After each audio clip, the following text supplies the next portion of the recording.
Le deuxième épisode de Europe is Coming, l'Union Européenne condamnée à l'exemplarité. Bonjour Erwan Quignot. Bonjour Simon. Alors Erwan, au sein de la Commission Européenne, la promotion de Martin Selmayr de la fonction de directeur de cabinet à celle de secrétaire général adjoint, un poste pour lequel il était l'unique candidat, puis à celle de secrétaire général après la démission surprise du titulaire de la fonction, eh bien, disons-le, ça fait du bruit. Effectivement, Jean-Claude Juncker en prend plein la tête depuis l'article du journaliste de Libération Jean Quatremer. Cette semaine au Parlement européen, c'est même un florilège, accusé de coup d'État, de despotisme, d'avoir laissé l'administration prendre le pas sur le politique, mais aussi à l'inverse d'avoir laissé passer une manœuvre du Parti populaire européen, accusé d'étendre son influence au cœur des institutions européennes. Tout y passe. En résumé, Martin Selmayr aurait été parachuté de manière cavalière à la tête de l'administration européenne et de ses 33 000 fonctionnaires. Un poste très envié, auquel on ne parvient théoriquement qu'après un très long parcours du combattant au sein de l'administration bruxelloise. À quelques mois de l'élection européenne, le procédé dérange donc dans les coulisses de Bruxelles.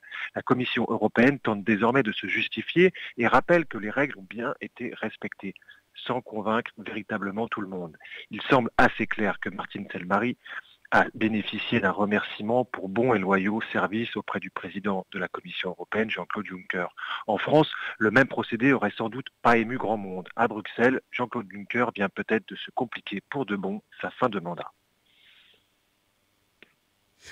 Que sait-on en fait concrètement aujourd'hui, Erwan, de Martin Selmayr ? C'est en fait tout le paradoxe et les limites de cette affaire. Ceux qui le connaissent ne disent que du bien de lui. Martin Selmayr serait un bourreau de travail, hyper compétent. Allemand, il aurait été capable de privilégier l'intérêt de son institution, au détriment même parfois des positions allemandes, notamment dans le dossier grec. Et si ce monsieur inconnu du grand public est parvenu à s'opposer au très redouté Wolfgang Schäuble, ministre allemand de l'économie sous le précédent mandat d'Angela Merkel, c'est que le personnage est solide et dispose d'un vrai culot, tant ce ministre était craint. Martin Selmayr connaît apparemment tous les dossiers, il est toujours sur le pont, joignable jour et nuit, et restera, quoi qu'il arrive, comme l'homme clé de l'équipe de Jean-Claude Juncker. Alors pourquoi une telle polémique au fond, Erwan ?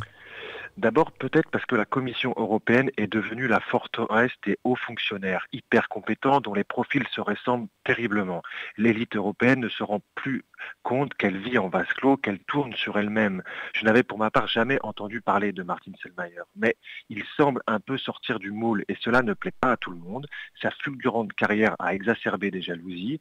Nous verrons bien si la polémique s'aggrave. Le Parlement a décidé à l'unanimité de confier à sa redoutée commission du contrôle budgétaire, la dite COCOBU, une enquête sur les conditions de cette promotion. Est-ce que cette affaire, on peut dire qu'elle traduirait selon vous autre chose de plus profond que l'Union Européenne devrait prendre en compte ? Oui, les institutions européennes devraient prendre en considération l'attente d'exemplarité des citoyens européens qui sont encore plus exigeants avec l'Europe qu'avec leurs responsables politiques nationaux.